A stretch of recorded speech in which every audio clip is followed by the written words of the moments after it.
নমস্কার। আজকে বিশ্ব পরিবেশ দিবস 5th of জুন এবং এই লক্ষ্যে আমাদের সরকারের যে মূল নীতি সৌজায়নের এবং আমাদের আসানসোল মিউনিসিপ্যাল কর্পোরেশন সেই কাজে পিছিয়ে নেই। 6 নম্বর বোরোর তরফ থেকে আজকে আমরা একটা প্রোগ্রাম নিয়েছি। বোরো অন্তর্গত সকল জায়গায় গাছ লাগানো এবং আসানসোল দক্ষিণ বিধানসভায় গাছ লাগানো।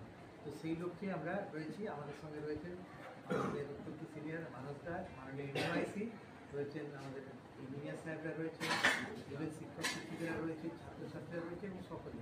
এবং জনগণের কাছে আমি এটাই অনুরোধ করব যে এই যে আমাদের সবুজায়নের প্রোগ্রাম, এটাতে আপনারাও সামিল হন।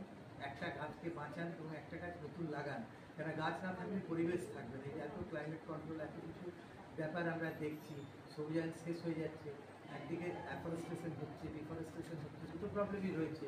কেননা এটা থাকবেই, কেননা যেহেতু শহরাঞ্চলের জন্য চাপ বাড়ছে, কিন্তু তার মধ্যেও গাছ আমাদের লাগাতে হবে, বৃক্ষ লাগাতে হবে। এবং এই লক্ষ্যে আমাদের সরকার কাজ করছে এবং আমরাও কাজ করব।